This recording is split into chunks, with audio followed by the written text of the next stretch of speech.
Hi, I'm Fabio and welcome to the second course of our Machine Learning Mathematical Foundation course series. In this course we will talk about analytic geometry. So let's move on. Here we are, in our path to the deep understanding of the math behind machine learning. We are in the second milestone. So let's understand what analytic geometry is about. Well, analytic geometry is a mathematical subject that studies the geometric properties of mathematical objects in vector space. We already know that mathematical objects in vector spaces are vectors. And since in linear algebra we define those objects, now in analytic geometry we want to associate some geometric properties to these objects, like for example angles, distances, and so on. So we will characterize some these abstract elements, the vectors, with some real-world geometrical properties.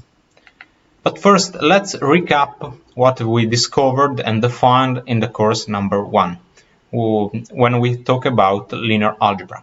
Well, we have talked about vector spaces, which allow us to introduce some obvious, we could say, operations and properties between its elements, our vectors. Then we talked about matrices, which are mathematical objects that allow us to represent vectors in multiple spaces and in a compact way. Matrices allows us to facilitate and to increase the speed of some computations. In particular, the computation where multiple simple operations have to be done.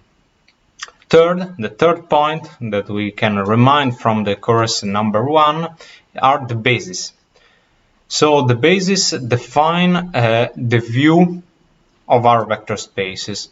We've seen that the basis defines the coordinate system of the vector space. And linear mappings, through their representation metrics, of course, allow us to change this point of view. So to change the Cartesian axis to another type, for example, in the R to the power of m space.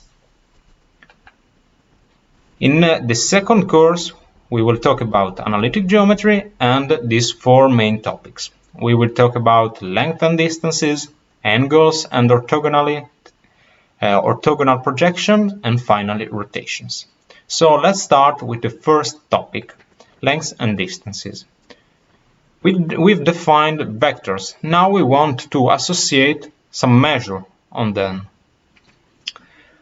So recall that a vector space is a set of vectors, of course, that follow 2 types of operations and subproperties defined on them. These 2 properties are addition and scalar multiplication. For example, we've seen that the distributivity property is defined for the mix of addition and scalar multiplication operations, and so on.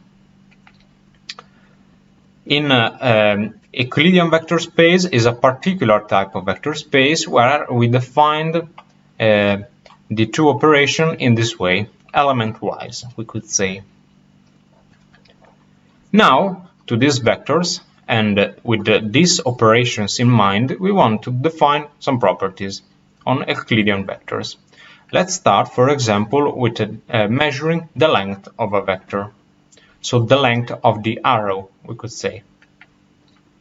Well, we need, as in reality, we need a ruler to measure the distance between, for a vector, we need to define a particular ruler in terms of mathematical objects or operations.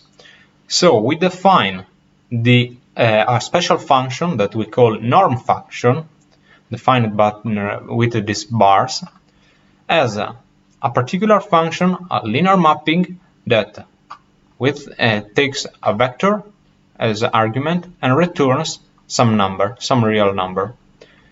The real number is the length of the vector. In particular, we define some properties, some conditions that define the norm function. We can't take every function and say that this could be a norm function. The norm function should follow some conditions, which are the positive. The norm has to be positive definite, absolutely homogeneous, and has to respect the triangle inequality. Positive definite means that the length of a vector must be equal or greater than 0, and when the norm is 0, then the vector should be our null element on the vector space, the 0 vector. Absolutely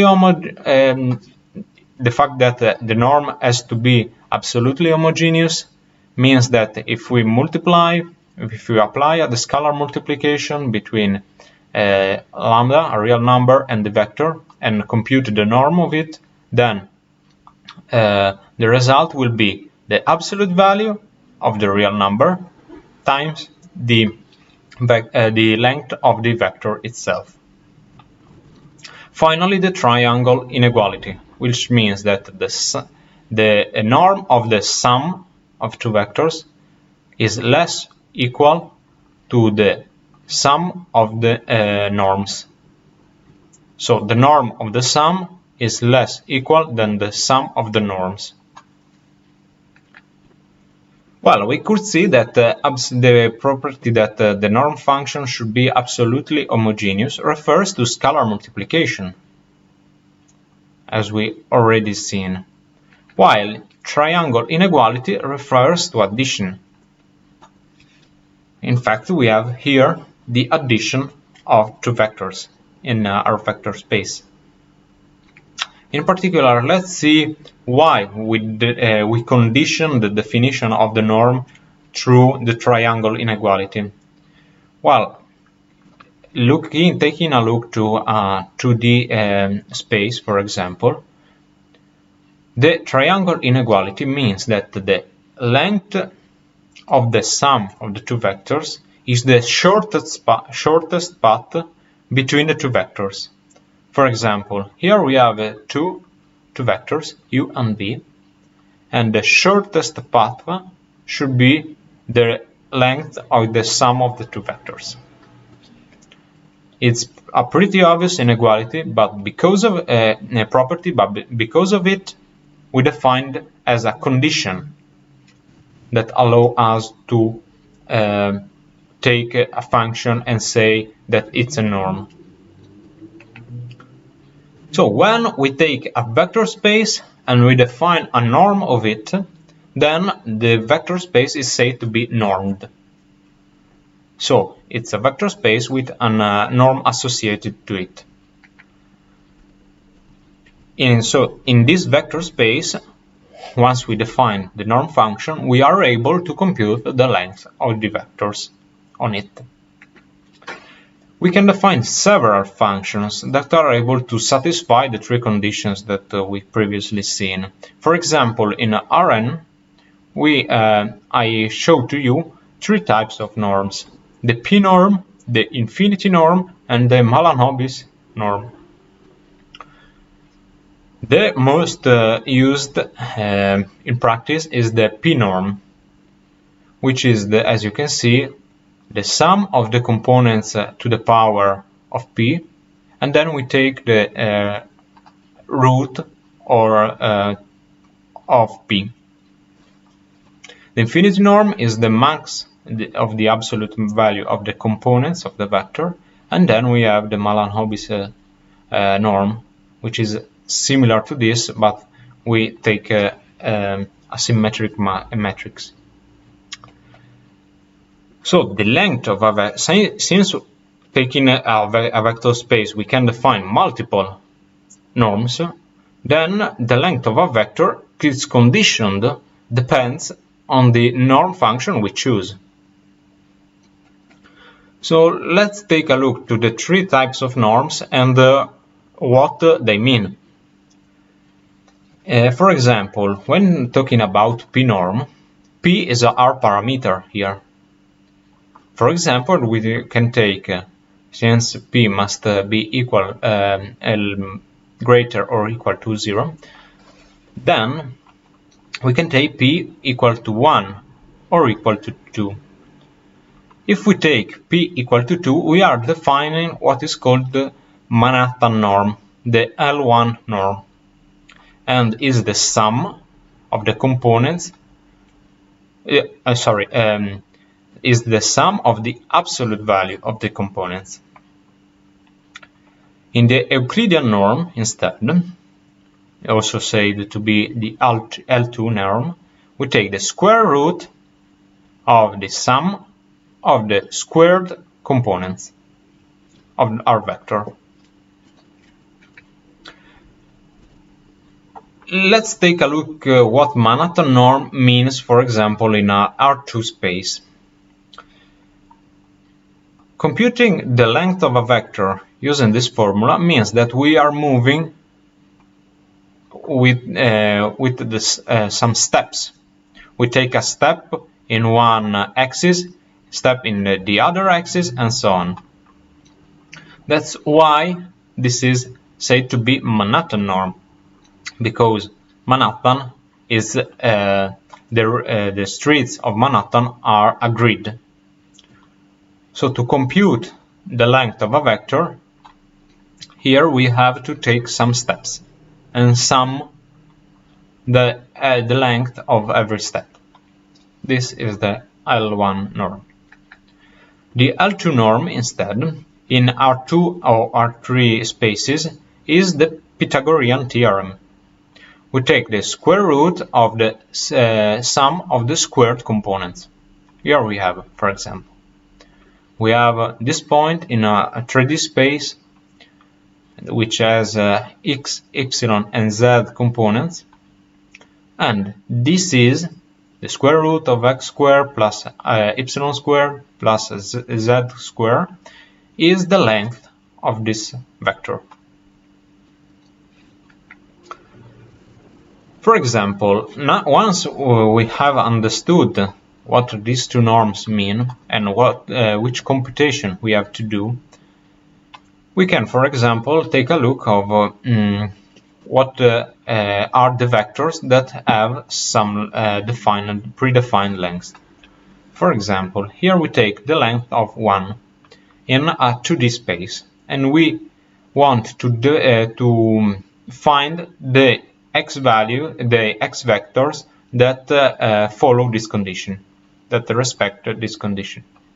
Well, every vector, or better, every point that is on this square realizes this formula, since we are using this kind of norm. When taking a look to Euclidean norm, instead, the bound of vectors that follow this condition is a circle.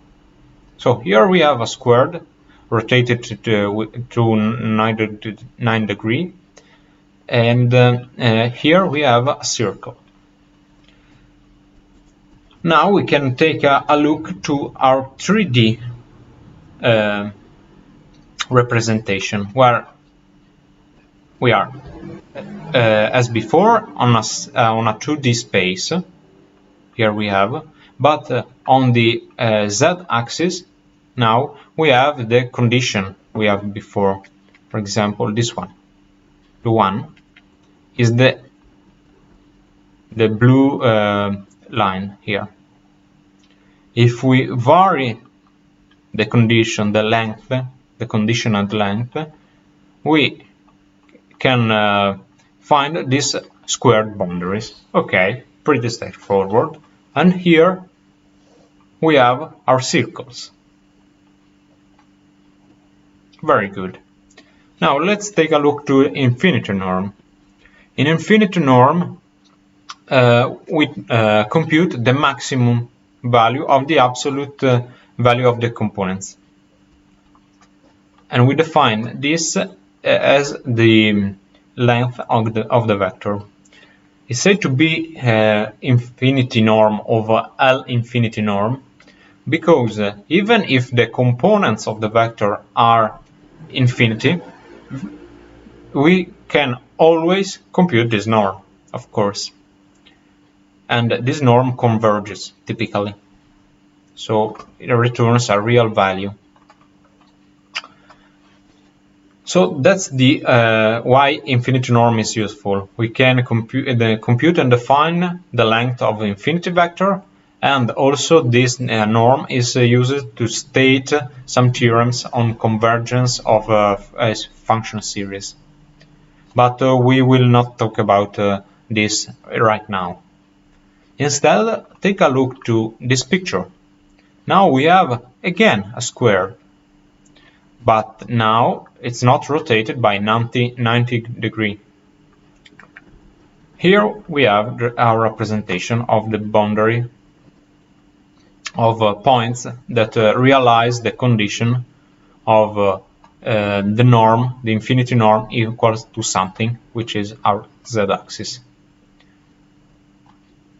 Don't confuse the infinity norm graph with the L1 graph, because in the Manhattan norm the square is rotated by 90 degrees.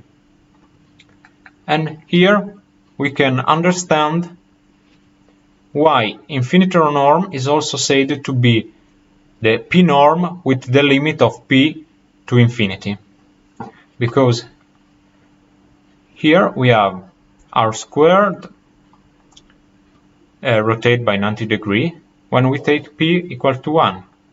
If we take p equal to 2, we have this circle, and when taking the infinity norm, we have a square. The Mann-Hubble's distance instead reduces to the Euclidean norm if S is the identity matrix, of course, but it's a more general definition of norm. In fact, S must be symmetric, but doesn't need to be the identity matrix, of course. We use Mann-Hubble's distance usually in probability, so we are not ready to understand this concept, but I want just to show you that computing the S dot x means that we are determining a change in the space, because this this matrix can be interpreted as a transformation matrix that changes the x vector. So we are computing some distance changing our point of view to this space. As I mentioned before, usually S is related to some probability properties where x is a random variable, and the usual definition of S is the covariance matrix. Once we have defined the length of a single vector, we can define distances between vectors. Before we took one vector and compute its length. Now we take two vectors and determine the distances. As we've done before, we define the distance as a function, the result of a function. Now, since the distance must be computed between two vectors, our metric function takes two vectors on the vector space V and returns to us a real number. So we take two vectors, x and y, and returns d of x and y, which is our number. As before, we define some properties, some conditions that characterize the metric. And we say that the metric must be positive definite. Very similar of the norm definition. Here we have that d, the metric d must be always equal or greater than 0. And when it's equal to 0, then the two vectors when we compute the metric must be the same. So there's no distance between one vector and the vector itself. Then we say that the metric must be symmetric. So if we compute the distance between x and y is the same of computing the distance between y and x. And then we have the triangle inequality. For the same reasons we have defined this condition on the norm function. So the metric, it can be defined for every vector spaces, while the norm function is usually defined only on the Euclidean vector space. That's a little difference between the two mappings. In the Euclidean vector space, so a normed vector space, we define the length of the difference between two vectors as the distance between the two. So the distance between x and y now is computed as the norm, so the length of this new vector, which is the subtraction between x and y. So our metric d that allows us to compute distances between vectors is induced by the definition of the norm. So once we have a norm vector space, we can always compute distances between points, or between the vectors. We just have to take to compute this subtraction. For example, if we take the Euclidean norm, this definition of distance becomes the square root of the sum of so we take the sum between the components of what? The difference between x component and y component to the power of 2. Well, we are, in fact, just doing the distance. For example, in this graph, we are on a 3D space, and we take these 2 points. A, which for example could have could be written as x vector, and B that could be written as y. So which vector is x minus y is the vector that goes from A to B, or better, that goes from B to A. Sorry. If we compute the distance, then we are taking the length of this segment of this vector, which is exactly this one. Very good. As I mentioned before, metrics can be defined with using whatever norms we want. And here I want to show you the difference between the distance induced by the Euclidean norm and the distance induced by the Manhattan norm. The Euclidean is pretty straightforward. We already seen that. That is the straight line that goes from B to A. Okay. Well, the Manhattan distance is a particular type of distance where we take the steps to compute the segment, the length of the segment, as we did for the Manhattan norm.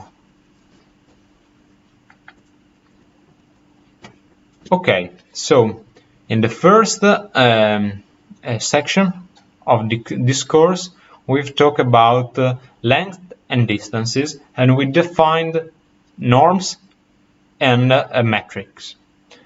Now, to the pure spirit of algebra, we want to fuse this concept in one unified mathematical operations. So in the next section, we will define this operation, and we will see that through this concept, we will be able to define even more properties like angles and orthogonality.